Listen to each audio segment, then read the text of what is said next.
All right, uh, let's get this started. Hey everyone, I'm Nishant. I'm a data scientist and engineer at Moody's.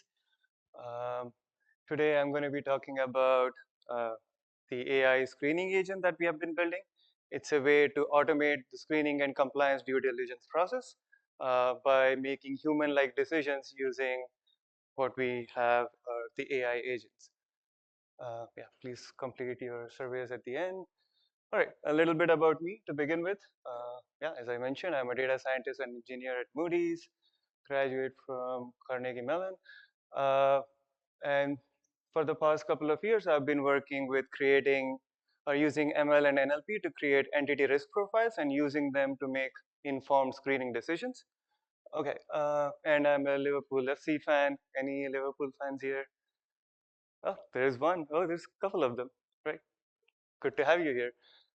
All right. So yeah, let me begin my talk with covering the topics I'm going to cover. So I'm going to start off with what screening is, why we need screening, then talk about if we want to mimic such a process, what kind of objectives a screening agent needs to have. Then we are going to dive into the most interesting part, which is going to be the demos for product. And then I'm going to dive into the crux of it, which is the screening agent design, and then finally talk about how we use how we leverage Databricks toolkit to evaluate the agentic workflows and how we use their tracing capabilities to use LLM-as-judge. Right, and if the time permits, we're going to talk about some of the challenges that we face during the design of this agent. Okay, so the screening workflow. So let's say you own a company and you are onboarding a client. The client could be another business that you are doing a contract with, or it could be a customer who is signing up on your platform. Then the job of the compliance risk officer is to decide, is this safe to do business with this individual or the company? Because they can have money laundering cases against them, they could be involved in financial crimes, they could be sanctioned by governments.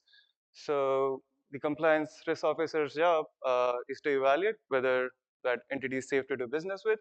And in a lot of jurisdictions, it's a mandate to fulfill your compliance due diligence and the screening process to know who you are doing business with, right? So that's why we want to do screening.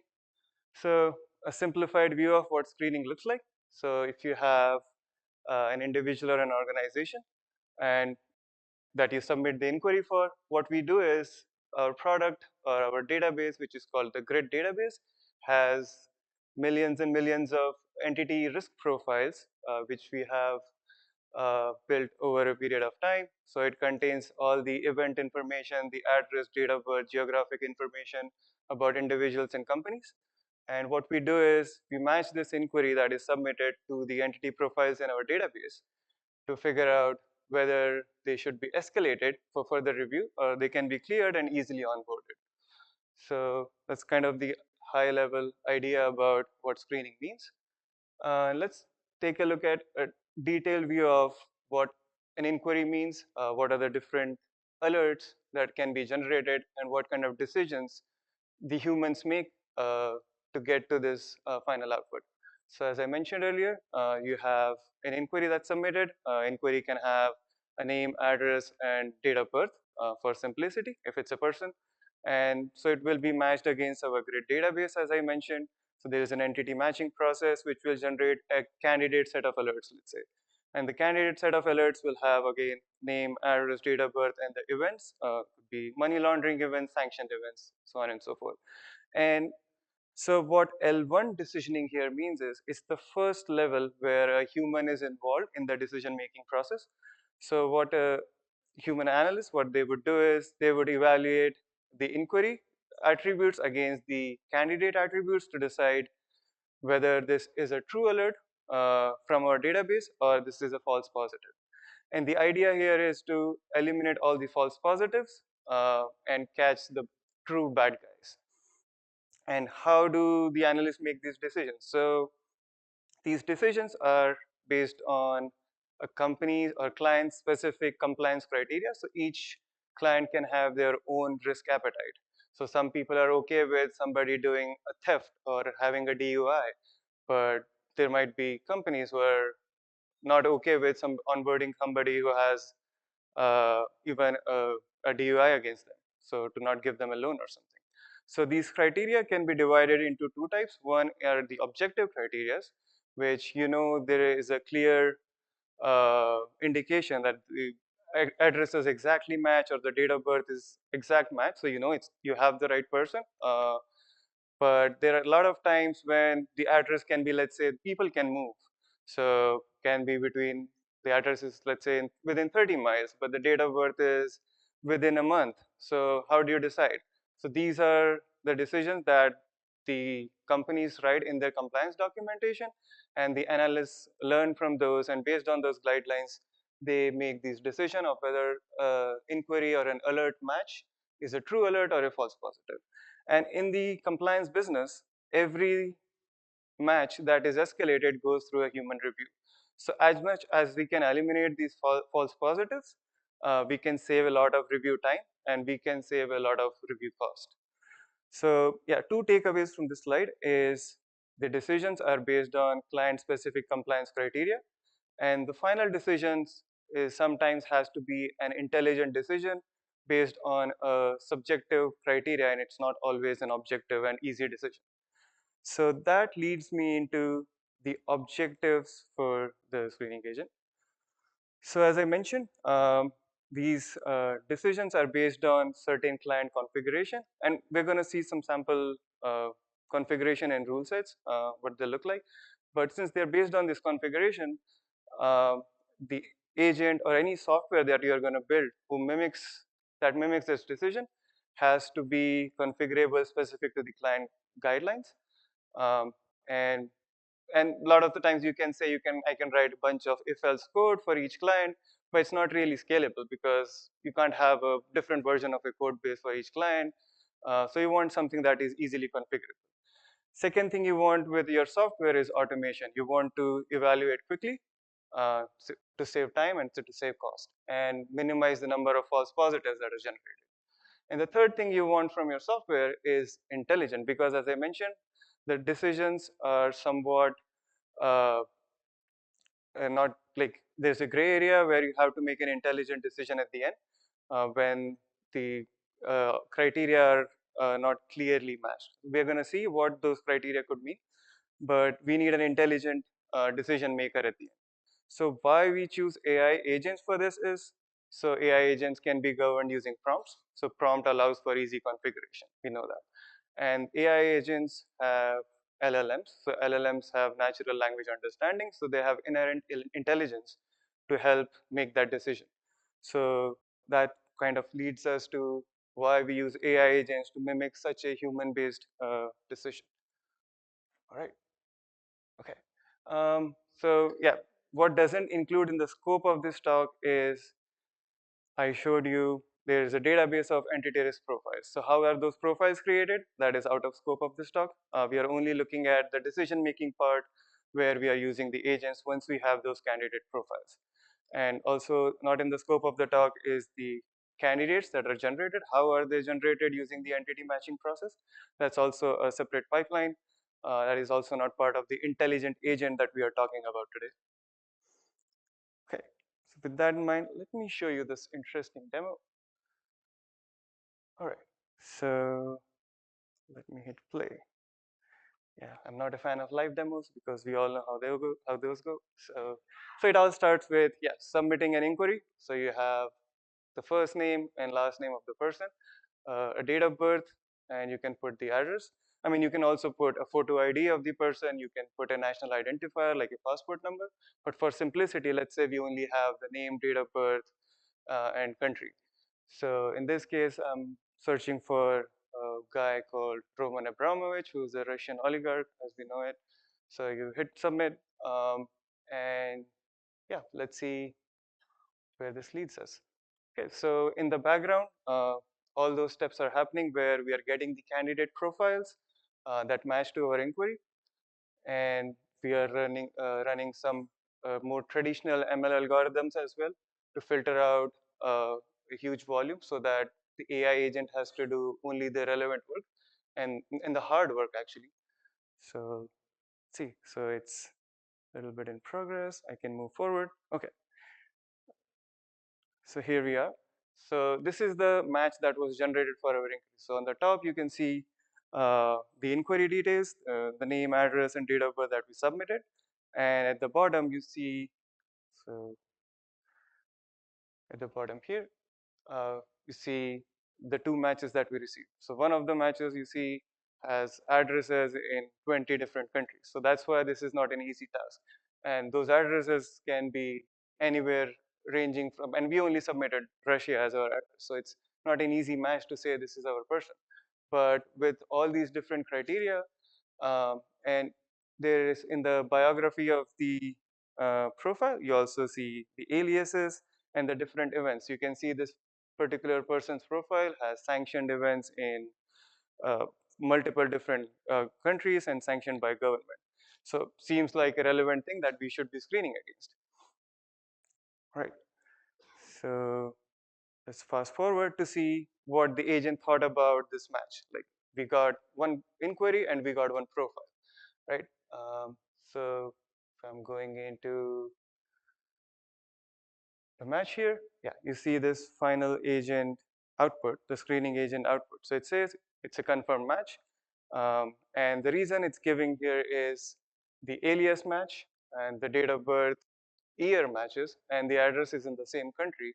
And the name is not that common. So you can't find Roman Abramovich, many Roman Abramovich in Russia who have the same date of birth. So that's why it says it's a confirmed match, and it leads to that decision. Okay. So that's kind of the product we have.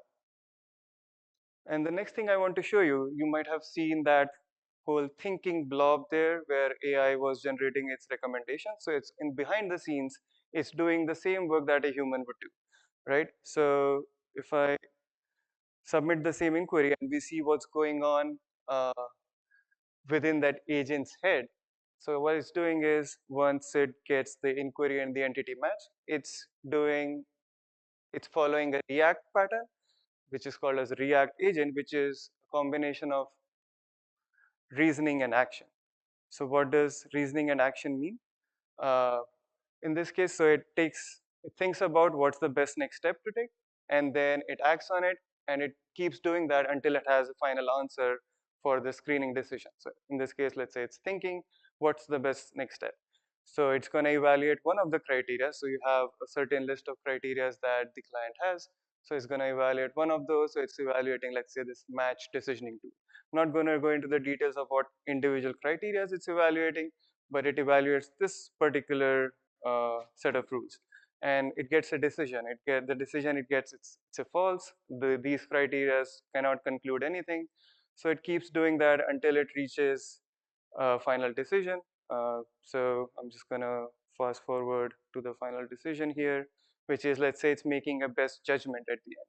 So based on all these different scenarios, it considered and it made a best judgment that okay, uh, I evaluate so and so criteria for address, date of birth, name, and it eventually came down to that there was an alias match, exact year match, and that's what leading me to make a decision that this is a match. And this should be escalated, and you should be careful about making any business deal with this person. Okay, so that's what's going on inside the agent's head. And so how do we create such an agent? There's so many ways these days that you can create AI agents. How do you design the prompt? What the prompt should contain, so on and so forth. So this is like a high-level overview of how we design the agent. So as you can see here, it all starts with a user making an inquiry and agent getting a set of candidate matches. And when it's had those candidate matches, what it does is it takes control. Now it has the control. Now it has to govern, okay, I have access to these certain criteria. Which criteria should I check first? So this cloud of tools that you see here, those are the different criteria that agent wants to measure against. So it's going to pick any of these criteria based on its prompting and the understanding, and analyze the output of that, and based on that pick whether it needs to ask another tool or does it have a final decision, right? And all of these models that are presented here, and one more thing I should mention, uh, So the intelligence here is distributed between the agent and also the tools. So it's up to you. So it's a matter of controllability versus the configuration. So you can divide your decision into one prompt, or you can divide it into, like, say, multiple prompts, so that you get more accuracy and more control. And with how the LLMs are, if you are focusing on accuracy, it's generally better to have multiple prompts. But as the LLMs get better and you have smaller models, you can probably do everything in one prompt.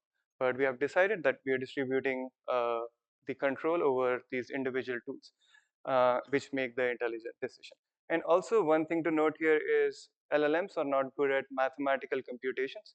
So a lot of the times you will see, if you want to ask what is the distance between New York and Chicago, and it's going to be like, it's going to give some answer, a different answer every time, because those are factual things. So what we do is we have those functions inbuilt, which provide the details to the agent that this is the distance, they're like whatever, 1,000 miles away, something like that. And then that is the information that the agent use and does the job which it is asked to do, which is making the right decision.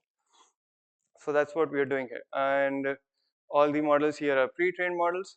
We would like to explore more fine-tuning, but so the current LLMs, they are not an expert in screening. So that's why we need a lot of prompting. So we want to get away from it by fine-tuning a model that has ability to understand what the screening process looks like and can make better decisions with fewer tokens, so on and so forth, right? And as you can see here, both the agent and the tools here and the decision tools, they all get the information from the client policy directly. So it's very easily configurable. You don't have to worry about writing too much codes for each different client. So that's kind of the idea. And the technology that we have used here is LangChain, which is kind of the standard. Now we have LangGraph, and things have moved on, but this is where we are at. This chart again explains the chain of thought process of the React agent. So yeah, it keeps thinking and selecting an action until it has a final answer. So this is something we already went through. So what I want to actually talk about is the prompting part. Like, how do you make the tools take the right decision for you, uh, given screening is not something NLMs have inherent ability for.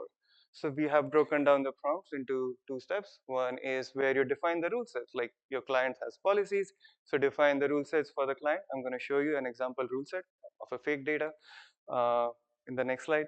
So you design your rules, like the address should be so and so, date of birth should match, things like that. And the second part of the prompt is where it gets interesting. So you have to provide it examples, because the LLM has never seen a screening like scenario. So you provide it a whole bunch of examples, and that's what costs us a lot of prompt tokens, which is something we are dealing with at the moment. So that's where I think LLM fine tuning can help us reduce this number of examples required to make the decision and hone down on that client specific requirements to make a more generalized decision. Okay.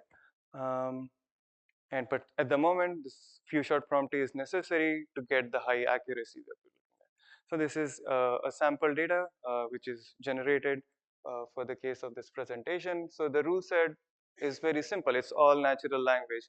You don't have to know any coding or any Python. You just create a sample template JSON or a YAML file if you choose, and provide a rule set simple as, like, you have a name, like the criteria name, it's name match. The definition can be like exact character to character match, something like that. And then or the rules can be very subjective, like you have a detailed description of the rule, like there should be confirmed name match, the address should be within 100 miles, and if their date of birth is not provided, then yeah, it's a false positive, something like that. So you can describe it as well, and it will be able to understand because you provide it with the example for a similar scenario where you have the input, the match, the entity match from the database, and then you provide what should be the decision and the explanation. So it's able to generate an explanation that is very similar to a human explanation, and based on that, it's able to deal with the different corner cases and scenarios. All right. Okay. So now coming down to how we use Databricks for agentic evaluation. Now we know we have AI agents for screening. We're able to make accurate decisions, but this is where the major challenge comes. Like, how do you scale it? How do you evaluate it? And how do you make sure that every client gets an accurate model, an accurate system? Yeah, this should be a little blown up, but I'll try to explain uh, what each of these boxes mean. So it all starts, the evaluation process starts with when the user kicks off a job in the Databricks jobs environment. So the Databricks jobs provides you the compute, the environment necessary, and the source code for evaluation. And we use two types of evaluators with Databricks. One is a custom evaluator, which is all the metrics that you have for, let's say, traditional classification or aggregation metrics, or your client bottom lines, metrics they are interested in. And then there is a Databricks agents evaluator, which is what the Databricks have released recently. So Databricks agent provides all these inbuilt LLM-as-judge metrics for your correctness. Like, is the explanation generated by the agent similar to what a human would have generated? Is the uh, explanation grounded in the context? So given the data it was provided, is the explanation actually making sense out of it? And then clarity, and is it English or in the language that you want, so on and so forth. And then the metrics are logged into MLflow, where we store the prompts, the traces, and the metrics. And then all of our evaluation inference tables are stored in Unity Catalog as well as the models. And then the models are versioned in Unity Catalog. Those are used for deployment in a separate cloud environment, goes to the application, and from the application, we collect all of the human reviewed data, because as I mentioned, in the screening business, everything is somewhat human reviewed at the end. So we collect that data, and that becomes our evaluation data set again. And all of this is very easy to configure with Databricks Terraform. So it's all infrastructure as a code. So this allows us to get detailed insights into how the agent decision is, what are the different explanation, and what we need to change. So these are a couple of snippets that you can do with a single line of code with MLflow Databricks. So if you run MLflow evaluate and provide the model type as Databricks agents here, you can get all the built-in metrics. So you have the input. In this case, I have removed any of the PII information, so you only see IDs, but there is a generated output, and then you have an expected response. Then the LLM-as-judge within Databricks compares the two responses and gives a decision on whether the response is correct or not. So in this case, it's not correct, and then whether it's grounded in the context. So those are the things it's judging on. So this helps us get a better understanding of what this generated output is, in addition to the classification metrics that we deal with. And all again with a single line of code. And if you want, you can provide additional metrics, your custom metrics with LLM-as-judge. So that works pretty neat. And then, as I mentioned about the groundedness and context sufficiency, so this is like a context that's provided to the agent. So is the explanation based on this, or is the agent hallucinating? So that's also very important, because it's actually making a important decision for you. So the explanation has to make sense for you to know that you can trust the agent. So that's another evaluation criteria we use. Okay, so what have we uncovered from all this Databricks evaluation and analysis, right? So one interesting thing we found out that humans, being humans, make human errors. So a lot of times, if you give the same guidelines to different people, they will interpret it differently and make different decisions. So that's something you can get rid of with AI agents, because they're going to give you more consistent results. And so that's kind of the idea. And then a lot of the times, if you give the same input to two different people, or even different times of the day, they might make different decisions. So we have seen that as well. So with AI agents, you get more consistency.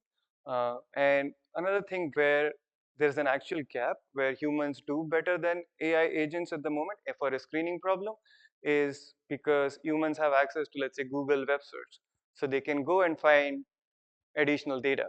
The analyst would search for it. They would find in some PDF document the actual address of the person or the CEO who we are trying to screen, and then they would make an informed decision. So if we can integrate open search intelligence with AI agents, and there's a lot of development going on in this field, then these AI agents can become an expert decision makers, not just summarizers or generators. They can actually make good decisions because they are great at identifying patterns within this screening context.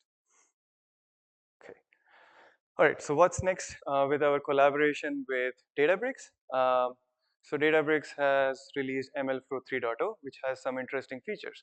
So I talked about how we use the Unity catalog to log the models or to register the models.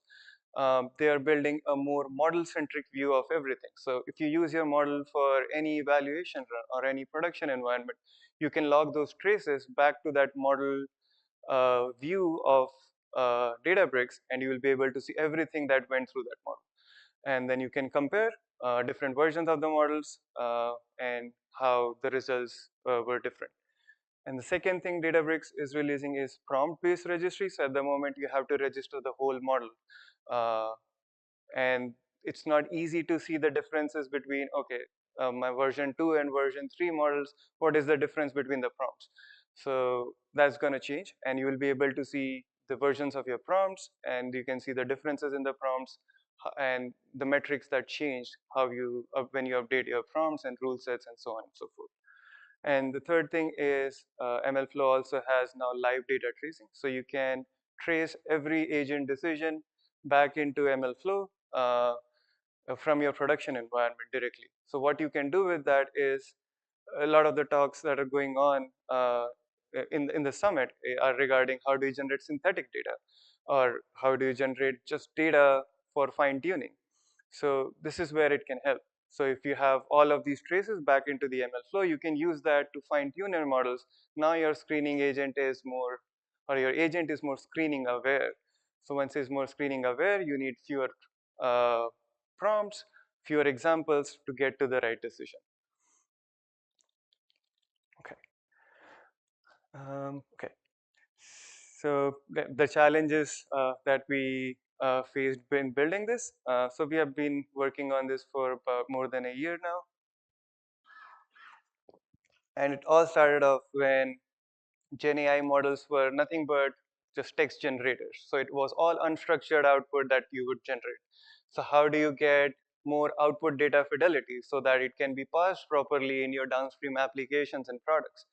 So now you have LLM-based output parsers where you can ask the LLM to structure the output in the format that you need so that it can propagate to downstream applications. So that's like an early challenge that we face. The second one is the one I covered briefly. It's the one with configurability versus control.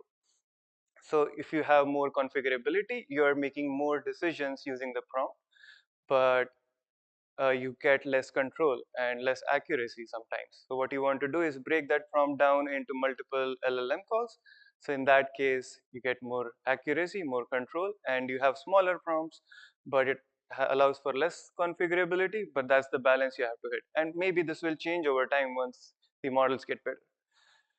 And the third problem, which is the main problem we are facing at the moment, is the token usage. Because with few shot prompting, you have a lot of token usage just because of the examples.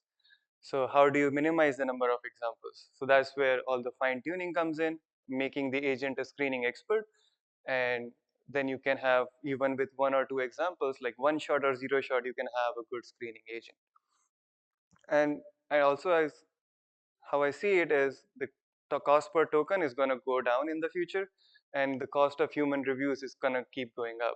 So I think at this point, using Gen AI and LLMs is a great decision, or even for the screening industry, it's a great thing to have to adopt this technology early so that it can give a lot of benefits in the future without having to depend a lot on the human reviews. And the last challenge is latency, which is with any Gen AI model these days. And you have to wait for smaller models, better models, which can do it faster. But fortunately for our use case, uh, in the screening business, latency is not as paramount because we can wait a couple of minutes to give our clients the screening decision. We don't have to return a real-time result. Um, so that's the advantage we have with using Gen AI and LLM for screening compared to some of the other businesses. Right. That's all I had for my talk, and oh, thank you.